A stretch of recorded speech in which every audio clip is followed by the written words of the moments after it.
말씀은 야고보서입니다. 신약성경 야고보서 1장 1절에서 4절입니다. 야고보서 1장 1절에서 4절 말씀 한 목소리로 읽겠습니다. 하나님과 주 예수 그리스도의 종 야고보는 흩어져 있는 12지파에게 문안하노라. 내 형제들아, 너희가 여러 가지 시험을 당하거든 온전히 기쁘게 여기라. 이는 너희 믿음의 시련이 인내를 만들어내는 줄 너희가 알미라. 인내를 온전히 이루라. 이는 너희로 온전하고 구비하여 조금도 부족함이 없게 하려 함이라. 아멘. 본문에 계시된 주님은 어떤 분이십니까? 시험을 당할 때 오히려 기뻐하게 하십니다. 야고보서는 신약의 잠언과 같습니다. 그리고 산상수훈의 내용과 많이 연결되어 있고요. 믿음의 결과인 행위를 강조하고 있습니다. 믿음의 완성으로 나아가게 하죠. 야고보서의 저자는 예수님의 형제 야고보입니다. 세베대의 아들 야고보는 너무 일찍 순교를 해서 서신서를 쓸 만한 여유가 없었기 때문에 예수님의 형제 야고보로 보는 것이 정설입니다. 이 야고보서의 수신자는 흩어져 있는 12지파에게 문안한다 그랬습니다. 유대인 신자들을 의미하는 것도 있겠지만 흩어져 있다, 디아스포라죠. 환난과 박해로 인해서 시험을 당한 성도들을 위로하고 권면하며 그 시험을 감당할 수 있는 지혜는 어떤 것인지, 그리고 어떻게 해야 오히려 이 시련이 우리로 믿음을 더욱 완성하여 행위로까지 행함에 이르는 열매를 맺게 하는지 믿음의 행위를 설명하고 있습니다. 흩어져 있는 디아스포라 성도들에게 전하는 서신서처럼 2절부터 시험에 대한 이야기가 곧바로 나오죠. 내 형제들아, 너희가 여러 가지 시험을 당하거든 그랬죠. 여기서 말하는 시험은 시험이라고 볼 수도 있고 유혹이라도 볼 수도 있지만 어쨌든 이 시험 때문에 우리가 여러 가지로 육체적으로 또 환경적으로 영적으로 많은 한계에 도달하게 하는 상황인 것은 틀림이 없습니다. 시험을 좋아할 사람은 아무도 없습니다. 가능하면 시험을 피하고 싶지요. 하지만 인생에 있어서 시험은 필연적입니다.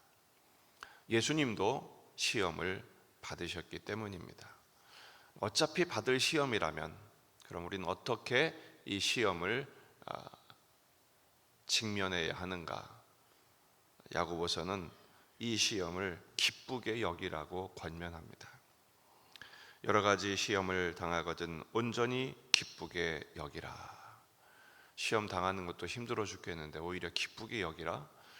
어떻게 우리는 이 시험을 기쁘게 여길 만한 이유를 찾을 수 있을까요? 첫째는 이 시험은 믿음으로 인한 시련이기 때문입니다. 2절, 이는 너희 믿음의 시련이 그랬죠. 믿음으로 인해서 오는 시련이기 때문에 그렇습니다. 하나님의 사람들이 힘들어지는 이유는 이 세상이 하나님을 미워하기 때문에 그 하나님께 속한 백성들도 미워합니다. 그래서 공격하고 도전하고 미혹하는 것이죠. 그런데 이 믿음으로 인한 시련은 반드시 그 믿음을 강하게 하는 역할을 합니다. 훈련을 강하게 받은 군사만 전쟁에서 승리합니다. 힘들고 어렵다고 대충 훈련 받으면 그 군사는 전쟁을 수행할 수 있는 능력이 없습니다. 로마서 5장 3절에서 4절, 다만 이뿐 아니라 우리가 환난 중에도 즐거워하나니 이는 환난은 인내를, 인내는 연단을, 연단은 소망을 이루는 줄 알미라.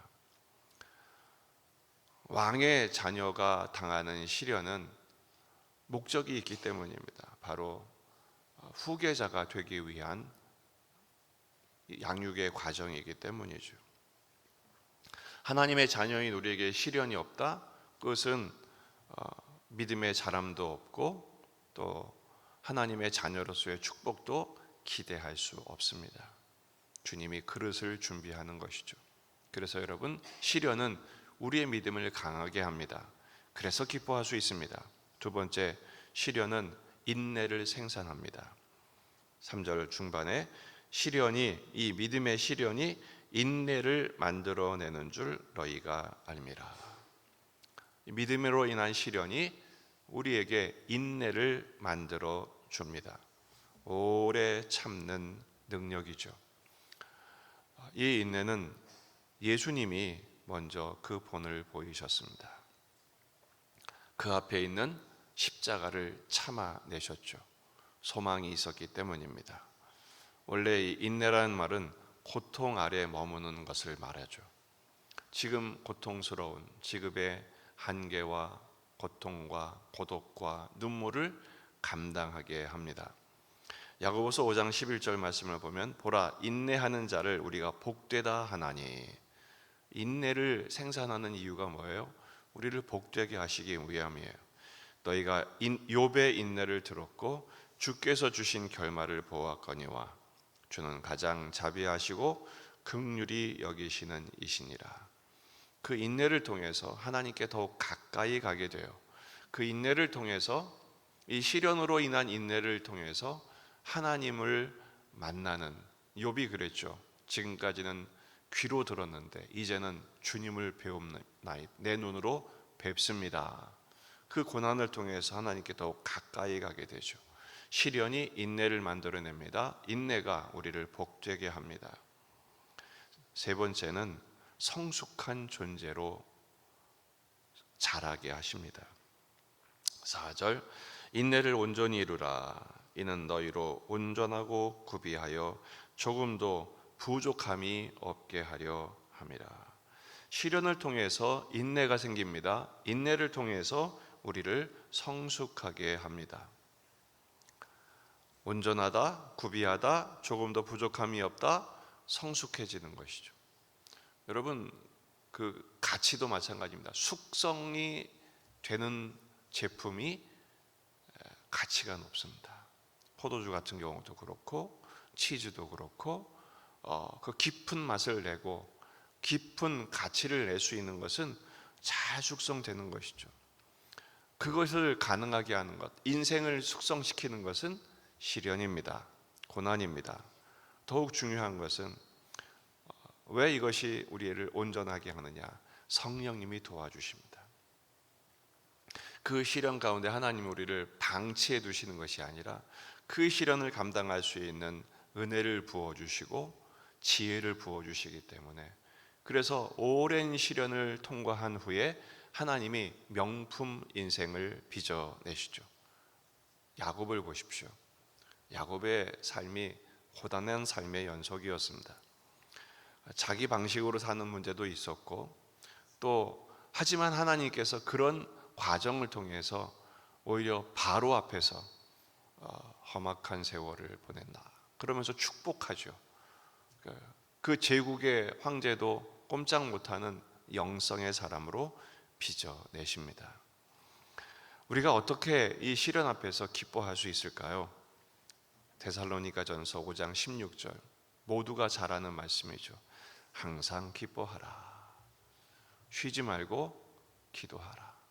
범사에 감사하라. 이것이 그리스도 예수 안에서 우리를 향하신 하나님의 뜻임을 알기 때문에 항상 기뻐하고 계속 기도하고 범사 감사할 수 있는 것입니다. 여러분, 항상 기뻐하고 계속 기도하고 범사 감사하는 것, 이게 뭘까요? 한마디로 요약하면 예배입니다. 하나님을 만나는 예배, 그리고 삶 속에서 하나님을 바라보는 예배의 삶, 주님이 주신 말씀대로 순종하는 삶이죠. 이제 곧 볼 말씀입니다만 1장 12절을 보면 시험을 참는 자는 복이 있나니, 이는 시련을 견디어낸 자가 주께서 자기를 사랑하는 자들에게 약속하신 생명의 면류관을 얻을 것이기 때문이다. 시험을 이겨내십시오. 오늘 시련은 주님이 주신 선물입니다. 우리를 복되게 하시기 위하여, 성숙한 존재로 빚어내시기 위하여. 따라서 어떤 시련 가운데 있든지 오늘 걸어가는 십자가의 현실에서 슬퍼할 수 있어요. 낙심이 찾아옵니다. 불평하게 됩니다. 그럴수록 오히려 기뻐하며 기도하며 감사함으로 오늘의 시련을 잘 감당할 때 우리 성령께서 우리를 도우십니다. 우리 주님께서 우리를 주목하시고 우리를 붙들어 주십니다. 그 은혜를 힘입어 오늘의 시련의 삶을 잘 감당하며 승리하는 저와 여러분이 되시기를 주의 이름으로 축원합니다. 기도하시겠습니다. 말씀을 붙들고 우리 자신과 가정과 교회와 이 지역의 복음화, 민족의 복음화, 세계 복음화를 위해서 기도하십니다. 날이 많이 추워지고 있는데 군에 있는 아들들, 또 오랜 동안 병과 싸우는 환우들, 또 수험생들, 계속적인 수능은 끝났지만 선택을 해야 합니다. 길을 인도해 주시도록, 또 여러분 자신의 삶과 인생의 숙제를 주께 맡겨드리며 다 같이 기도하시겠습니다.